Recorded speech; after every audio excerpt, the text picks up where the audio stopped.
Welcome, I'm here with Jim Storr. Jim Storr is author of 5 books on warfare, not on the history of war, but on warfare. Would you care to expand on the difference? Warfare is basically how we do it, or how armies, navies, air force do it. There's a lot of what you might call tactical history, operational history, social history, even feminist history. But when you actually look at the body of books on the subject of warfare, there's not very much about it, how it's actually done. Excellent. You've published a number of books, one of which is on command, land command. Today we've been discussing multi-domain operations. Other panelists have been taking this new warfighting concept apart. You focus your contribution on the role of command. And you've criticized command. Could you summarize sort of what your criticism towards current practices of command are?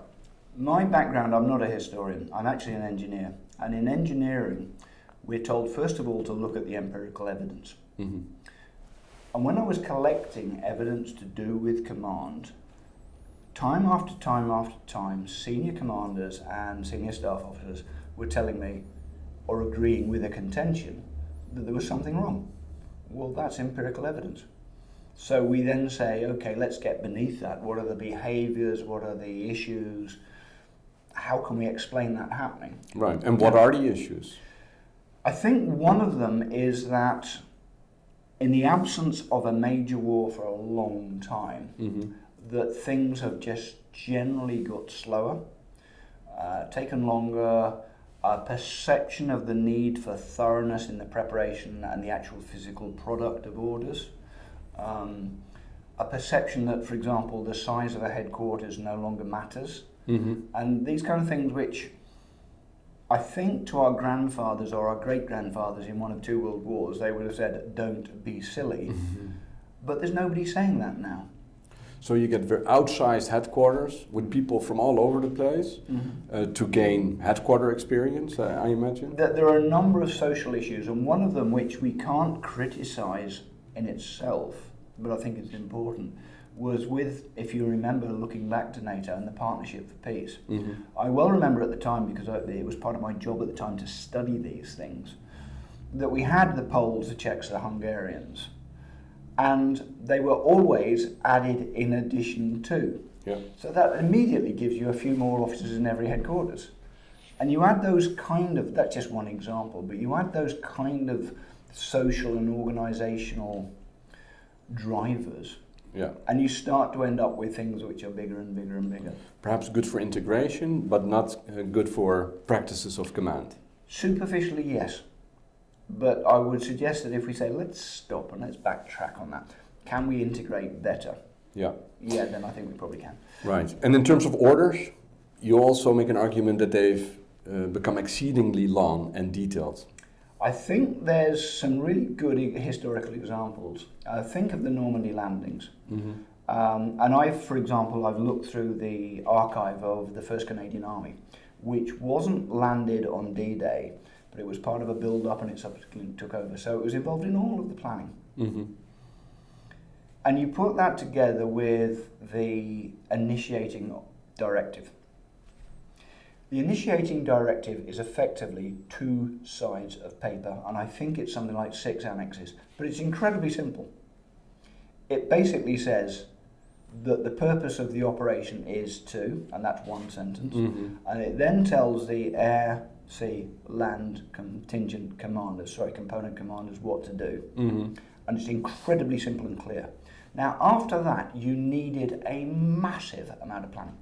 Of course you did. The biggest amphibious operation the world has ever seen. But what they could do, and they did do, is they got to the point that by the time the land forces were ashore, they knew what to do and they didn't need long orders. Right. So there are times and places for long, thorough, comprehensive orders. But I don't think that we, the Alliance, Western Armies, Armed Forces, have really got a good idea for what that time and place is, and when it's better to do with less, and how we train our people to do with less. Excellent. And just to get a sense, how long are these orders now? The sort of statistics that you hear from practitioners are that a core operation order can be 700 pages. But where you get into, not anecdote, because these are not anecdotal, but something was prepared by a NATO 4-star headquarters, and it arrives, first of all, it arrives 3 months late. But secondly, it's in 2 lever arch files, and it is used to keep the door open. And when you keep hearing stories about these big, massive orders, which are of no benefit to the recipients, you're saying, okay, let's not be judgmental. What social functions does it actually, and it actually reflects the output of a lot of busy people in the headquarters who, to my mind, whose activity is misplaced. Yeah. It's not a criticism of the individuals. Almost everybody I've ever met in these headquarters, and I've been to several, almost everybody I've ever met is able and well-intentioned. But if they're in a badly conceived organisation, then the process and the output are going to result in idiocy, to be quite blunt. Hey, and in terms of the amount of time that it takes to produce these orders, that has also lengthened. Absolutely. I mean, I mentioned one. The particular was, as it happens, a 3-star headquarters deploying to the Balkans back in the 1990s, where the order arrived, I think, 2 days after mission accomplished. Yep.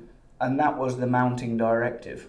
And not surprisingly, the Lieutenant General in charge just said, because it was of absolutely no value to him whatsoever. Okay.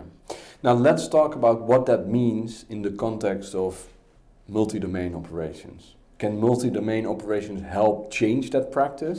What is your view on this? Well, I'm a little bit cynical about multi-domain operations because I picked apart one of the definitions that was used, and I can't remember off the top of my head. But the first thing I said was, well, if that's the definition of a multi-domain operation, why would someone not do that? Mm-hmm. And secondly, are you suggesting that we haven't been doing that for years? Right. So I think there's a definitional problem. The issue that I think you're alluding to is the broad desire to integrate other lines of operation across other domains. Yeah. That shouldn't be impossible. And I go back to the analogy that I made earlier about either language or driving a car. Those things are incredibly complex, but we do them every day. Mm-hmm. Surely with a better training regime, we can produce officers and headquarters who can do that stuff because they're familiar with it, they know how it works. And they would know intuitively, for example, if something is in the cyber domain, then those guys over there do it, but what we need from them is, and what they need from us is, and I don't know what those things are, but it can't be beyond the wit of man to define, describe, and then exchange those things, so that they have what they need and we have what you follow me.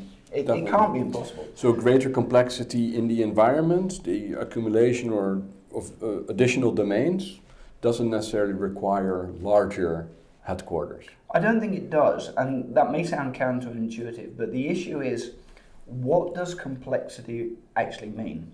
And when you unpack that and the 3 broad dynamics, the number of elements in a system, the relationships between them, and the dynamism, the rate of change. Most real-life human situations are so unutterably complex that actually nobody can manage them hands-on. So what armed forces have typically done in the past is delegate and decentralise. And so we got into the discussion today about mission command, which is essentially decentralisation. Well, to go back what I was saying earlier about say for example, the cyber domain people, what do they need from the commander and the operation staff and the planners? What do we need from them in order to make the plan So the lovely example to my mind comes from, not the example, the good description actually comes from the New Testament, the Bible. Render unto Caesar. Let Caesar have what it is that the law requires or whatever that he has, and you do the other bits which are more appropriate to what you're doing. All right. Yeah. If we talk about what that means, you already alluded to training, building up muscle memory, so to speak. Are there other things that NATO members can do? Muscle memory is important, and I think the area there is that our exercises tend to be very, very long and therefore they tend to only occur once, and you don't get the opportunity for muscle memory. I don't think in the real world that anyone is going to give more time for training. My issue would be, let's use that time for example, more repetitions. Yeah. And to use your expression, therefore build up the muscle memory. Excellent. Yeah. So training, repetition, education? I don't think that the way that we deliver much of our PME is the best way to use the time available. And I keep coming back to this issue of training resource. Mm-hmm. In various armed forces, in various places, people of various ranks spend a whole year away from their billets doing PME, well, war college or staff college or whatever. Mm-hmm. That's not going to get more. We're not going to say, okay, you can have a second year. Yeah. But can we use that time to better prepare people in terms of, for example, repetitions, breadth of experience, those kind of things? Yes, I think we can. Excellent. Okay, Jim, thank you very much. Well, thank you.